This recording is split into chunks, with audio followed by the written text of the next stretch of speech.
Come on, Snake.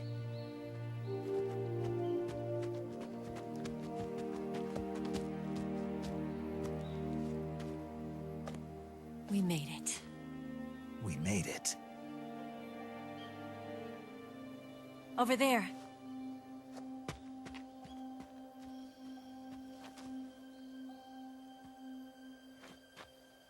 It's the boss, isn't it?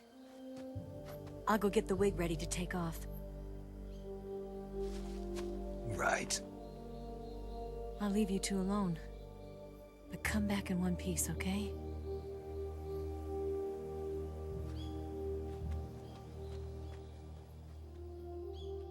Promise me!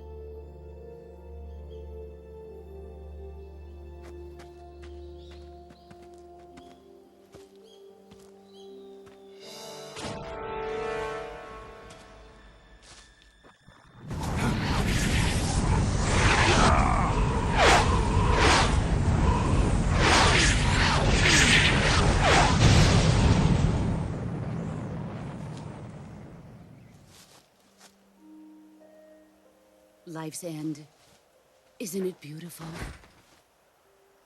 It's almost tragic. When life ends, it gives off a final lingering aroma. Light is but a farewell gift from the darkness to those on their way to die. I've been waiting, Snake, for a long time. Waiting for your birth, your growth, and the finality of today. Boss. Why are you doing this? Why? To make the world one again. The world used to be whole. But with the end of the Second World War, the philosophers began to fight amongst themselves, and the world was torn apart. The Cobras, my comrades who trained and fought alongside me, were torn apart as well. The foibles of politics and the march of time can turn friends into enemies just as easily as the wind changes. Ridiculous, isn't it? Yesterday's ally becomes today's opposition. And this Cold War? Think back. When I was leading the Cobras, America and Russia were fighting together. Now, consider whether America and Russia will still be enemies in the 21st century. Somehow I doubt it.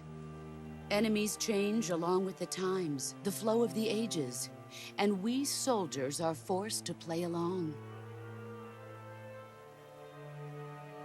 I didn't raise you and shape you into the man you are today just so we could face each other in battle. A soldier's skills aren't meant to be used to hurt friends.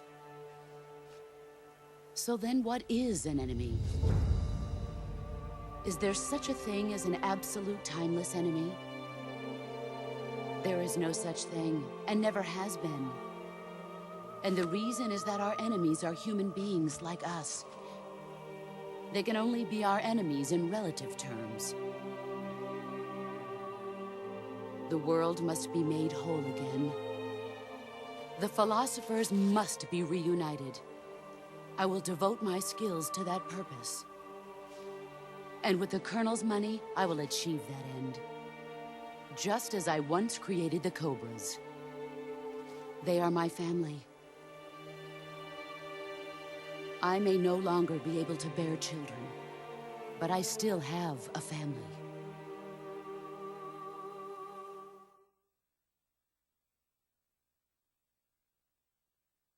It was November 1st, 1951. I was in the Nevada desert participating in atomic testing. The name Nevada is derived from Spanish, covered in snow, white as snow.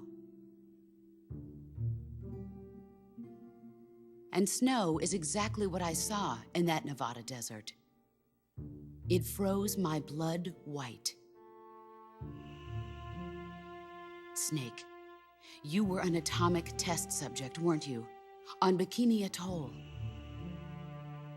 That's part of the reason I was drawn to you. You and I are alike. We're both slowly being eaten away by the karma of others. we'll never have the chance to die peacefully of old age. We have no tomorrow. But we can still have hope for the future. In 1960, I saw a vision of the ideal future from space. 3 years earlier, the Soviet Union had succeeded in launching Sputnik, the first man-made satellite in history, into orbit. This came as a huge shock to the United States. In response, America threw everything it had into its own manned spaceflight project, the Mercury program. Even as the Soviets seemed poised to send their first man into space, America was still experimenting with chimpanzees and rockets. The government wanted human data, so they secretly decided to send a human being into space. I was the one they chose. At the time, they didn't have the technology to block out cosmic rays, and whoever they sent up would inevitably be exposed to heavy radiation. That's why they chose me. After all, I'd already been irradiated once. Of course, you won't find any of this in the history books. I could see the planet as it appeared from space. That's when it finally hit me. Space exploration is nothing but another game in the power struggle between the US and the USSR. Politics, economics, the arms race, they're all just arenas for meaningless competition. I'm sure you can see that, but the Earth itself has no boundaries. No East, no West, no Cold War. And the irony of it is, the United States and the Soviet Union are spending billions on their space programs and the missile race, only to arrive at the same conclusion. In the 21st century, everyone will be able to see that we are all just inhabitants of a little celestial body called Earth. A world without communism or capitalism, that is the world I wanted to see. But reality continued to betray me. In 1961, I was sent to Cuba, to Bahia de Cochinos. It was part of a CIA-sponsored invasion under the guise of taking Cuban exiles back to their country. But the US government betrayed them. Our weak-kneed president held back their air support. Defenseless, the exiles were annihilated by the Cuban army. All I could do was watch in silence. I was set up by the very country I'd sacrificed so much for, by the very government I dedicated my life to defending. I was driven from the surface world, and I went underground. Then, 2 years ago, I faced the Sorrow, my old comrade in battle. He was my friend. But one of us had to die. I was left with no choice. The Sorrow gave his life for me. There is no enmity between us. One must live, and one must die. That was the mission. The ones who gave me that mission were the philosophers. Early in the 20th century, the true holders of power in the United States, the Republic of China, and the newly formed Soviet Union gathered together in a secret meeting that would later be known as the Wise Men's Committee. The secret pact they formed there marked the beginning of the philosophers. But the last of the original members died in the 1930s. After that, the organization began to run out of control, and the Wise Men's Committee degenerated into a mere shell of its former self. The philosophers of today have no sense of good or evil. Their influence extends to countries and organizations involved in every aspect of every war. They have become war itself. That's how they operate. The sacrifices of war cause a shift in the times. This shift leads to renewed conflict, and in turn triggers the next war. Like a nuclear chain reaction, each conflict sparks countless others, forming an endless spiral that will continue on for eternity. Do you understand what I'm saying, Snake?